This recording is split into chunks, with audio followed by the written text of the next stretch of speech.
This is the Cincinnati and Northern Kentucky Real Estate Podcast. Today my guest is Walt with Summit Funding. We're going to be talking about mortgages for luxury homes, jumbo loans. So with that, here's my guest, Wollet. Walt, why don't you tell us about yourself? Hey, Paul. Thanks for having me. My name is Wollet. Like Paul said, I work for Summit Funding. I've been working with them for 1 month, and I'm super excited because we roll out the red carpet for people, and we take excellent care of our customers. So I'll work with anyone, that needs 1.5 million in a jumbo loan, or even down to whatever I can do. I just ask every day, what can I do to help this person, whoever it is that I get a chance to talk to. Yeah, definitely. We're going to be talking about luxury mortgages, jumbo mortgages today. I mean, you do all the mortgages, down on from the, first-time home buyer, basic home, all the way up to, sky's the limit type of loan. Yep, and whatever I can do. Sounds good. Let's get into our question and answer session. Technically, there's no such thing as a luxury mortgage. What is the product actually called, and why do they call it that? Well, so they call it a jumbo mortgage. So why they call it that is, I imagine just because jumbo is a metaphor for big, right? So Sure. It has more to do with the loan amount. It used to be that the jumbo loan amount, or jumbo loan minimum was $417,000, and now it's $424,000. So just more or less with jumbo mortgages, obviously there's more risk associated with that. So the underwriting is a little bit more strenuous, but it just has to do basically with the loan amount, and the limit is set by the agencies. Okay, and you mentioned risk. What sort of risks are there? Can you talk about that a little bit? Why is it priced higher, or more stringent requirements due to those risks? What are those risks? Well, I wouldn't even necessarily say it's stringent requirements. It's just, if you think about it, a bank is going to loan someone. If you were a bank, would you rather loan out $100,000 loans or $1 million loan? So it's just, if you can spread out the risk between 10 individuals rather than putting it all into one, right, then that's less risky. So it's kind of just, I guess that's the best way I can explain it. Okay. And correct me if I'm wrong too. I think with with smaller loans under the 424,000 limit, the government can usually, or the government sponsored agencies like Fannie Mae and Freddie Mac, they'll usually buy those mortgages up to allow the banks to relend money again. Is that correct? Yeah. Yes. So with the jumbos, they usually don't buy jumbos too. That's probably part of the risk too, that the banks have to keep those loans on their own books as opposed to being able to sell them. Typically, yeah. Well, they're usually always held by investors. Okay. So it could be technically that they sell it between investors. It's just a government-sponsored enterprise. They wouldn't buy it. Okay. So usually those private investors obviously want more, higher standards basically when they lend that kind of money. Right. Okay. That's good information. And you talked about the minimums of 424,000 classifies it as a jumbo mortgage. Are there maximum limits? So it just depends on the different programs. So there's all kinds of different jumbo programs, just like you would have different kinds of conventional programs. So okay. Yeah. So we're going. Minimum is 424,000. What are the maximum amounts? You mentioned the different types of programs available. So really, there's some programs where they'll only go up to 625,000. Other programs they'll go up to, 1.5 million. I think the most I've seen on our overlay matrix just kind of shows would be like 2 million. 2 million. So there's all these different ranges, and obviously the buyer, the biggest thing for the buyer would be, having the income to qualify for that. Okay. So in Summit Funding's case, it's $2 million is the maximum limit you'll lend to, correct? I believe so. Yes, and perhaps it might be only 1.5 though. Okay, so that'd be something that they'd have to check with depending on if the buyer wanted that type of loan. Yeah. Okay, and then what sort of down payment requirements are there? I mean, is it a hard and fast 20%, or the 30%, 50%, or what is it? Well, so that's the great thing about Summit Funding, actually. So we have a program that is 5% down jumbo loans. So if you think about it, a $700,000 house, someone on 20,000 or 20% down, they'd have to put 145,000 down. Yeah. And if you look at, so people making 12% in the stock market, 14, 15% in the stock market with index funds between 2002 and 2012 or 2012, excuse me, at around 7%, appreciation. It doesn't really make sense to put all this money down. So if you can put 35,000 down rather than 145,000, that's a better deal. So that's one of the big things we've been pushing with that category of buyers is just, hey, we can keep money where it's earning a better return for you, rather than putting it someplace where it's not going to appreciate at that, where as far as where the equity markets are going. True, and that's also probably helpful for some small business owners who have a lot of their assets and cash tied up in their business, but that doesn't mean they're not making enough money or not worth enough money, but they can put down a smaller amount. They don't have to liquidate assets or liquidate business in order to buy a home. They can go buy the nice home that they want. Yeah, definitely, and it makes all the difference in the world, because that's a lot of people, like you said, they can qualify with their income and they're fine with the payment, but it's just that down payment, putting 20% down.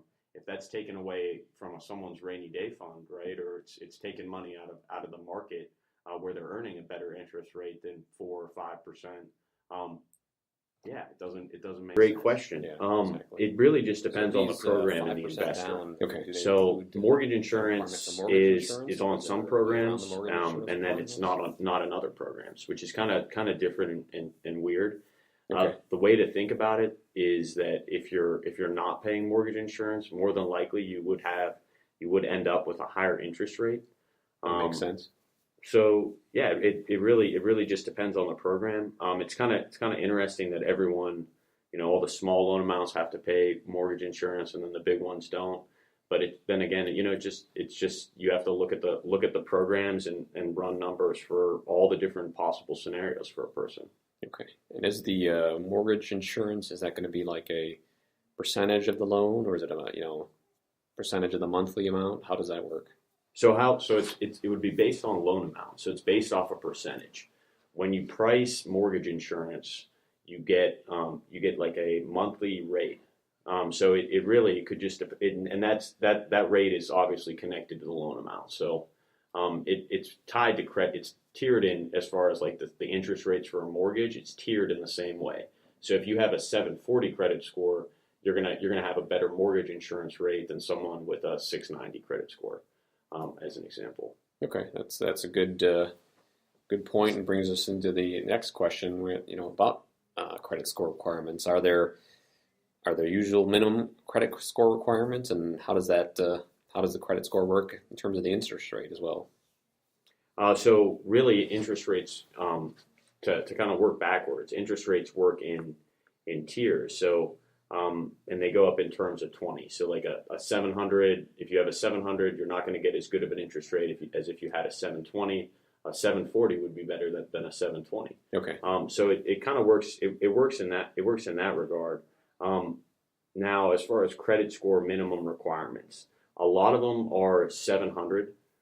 We can actually go down to I've seen 660, Okay. and also 680 credit scores. But someone purchasing a home like that, they would definitely want to make sure that they put the time in way before they were looking to do this, to make sure that they were up at that higher tiered, so they had better pricing. Yeah, that's true. Not to toot my own horn, but I've got a couple of blog articles out there about a podcast in the past and a blog article about boosting one's credit score. Let's move on to the next question. How long does it take to get approved for a jumbo mortgage from the start? From the instant, okay, we decide we're going to buy a luxury home, and I come sit down with Walt and say, okay, I want to get a luxury home. Can you help me out? How long does it take? So usually I would tell people with anything else, we at Summit Funding, we can get stuff done in 30 days or less. Now, when it comes to jumbo loans, we ask for more time. Okay. So, and it just depends on how much, if we have all the documentation ready, if we're ready to move forward, but I would ask for, a COE of, 45 days into the future. Okay, so COE is closing of escrow. Okay, and then, so you said normally 45 days it would take for them to close the loan, assuming all the paperwork is there and everything is coming in a timely fashion. Right. And so the thing to remember though too is like it's always best with a contract to give yourself enough time to get everything together. So obviously with Summit, if we can close in 30 days, right, we're going to close it as soon as we can close it, as soon as the customer wants it closed.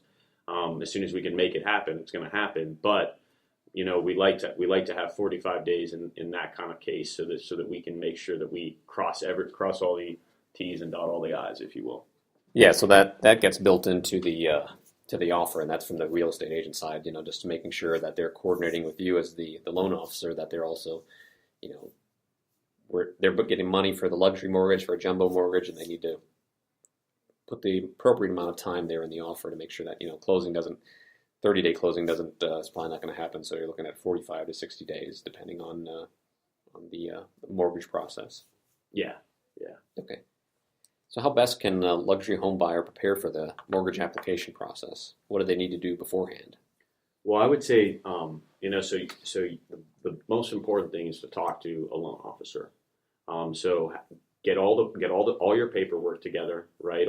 Everything on your taxes, all your Schedule C's, and you need to go and talk to a loan officer. And then if you're self-employed, you'd also want to obviously talk to an accountant so that you were able to display and show the income to get what you wanted. So that they will look at 1040s. They're going to look at what was written off, and if you lost money in a business, how did that happen? So it's really the best thing to do is 6 months to a year before you're ready to make that sort of commitment. You need to just start meeting with the right people. Okay. How many years of 1040s do they want to look at? Typically 2. In most cases. So that's same for both self-employed versus employed with like a company, corporate, or government employer. Yeah. Okay. I would think. All right, then tell us about the pre-approval letter. What first, just not many people might not know what it is. Tell us what it is and why is it a benefit to a buyer. Well, you absolutely have to make sure that you're pre-approved before you do anything.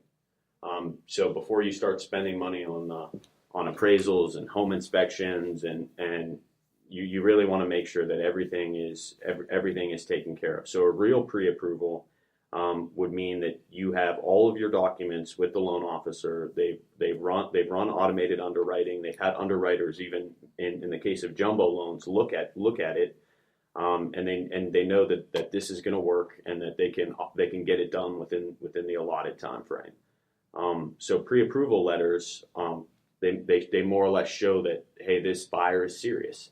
So giving a listing agent a pre-approval letter, having your agent give that to another agent, it shows, hey, this person is, they've gotten set up, they've done their homework ahead of time, they have the credit, the income, and the assets to afford this property, and they want it. So it just more or less it's a way of showing people that you're serious and that you intend to proceed with the purchase. And it's always a good idea, no matter what, whether you're looking at a $50,000 house or a $5 million house, that you always sit down with a loan officer and make sure you can afford it before you put an offer in. Okay, and then some people heard the term pre-qualification letter for mortgages. Is that better or worse than a pre-approval letter? So a pre-qualification just means it's not as airtight as a pre-approval. Okay. So pre-qualified would mean that they more or less ran your credit, and the way I would interpret it is they've taken verbal income and assets. So it's like you're pre-qualified, you can make the purchase, but you're not pre-approved because we haven't had underwriting eyes on it technically, right? We haven't had there's still documents maybe that we need to make sure that they say what you told us they said. So that's I would say is the difference between a pre-qual and a pre-approval. So from a home seller's perspective, it sounds like the pre-approval is going to be the better document to have versus from a buyer versus a pre-qualification letter. Right. Okay. And just last question here. Why don't we talk about how the appraisal process works with jumbo mortgages? I mean, anytime the money is being borrowed to buy a home, an appraiser has to come out and value the home. Is it different for a luxury home? So it can be. There's different investor programs that, for example, might require multiple appraisals. Now, keep in mind that So appraisals, they range in value from $300 to $750, and you have to pay more if it's an investment property and all these kind of things. So appraisals, how they would work with a luxury home would be the same as any other home. They would go out and they would more or less map everything and take a look at everything and try to determine, is this, what is it worth based on what the comparables in the neighborhood have sold for in the past. Or recent listings, they might even include those.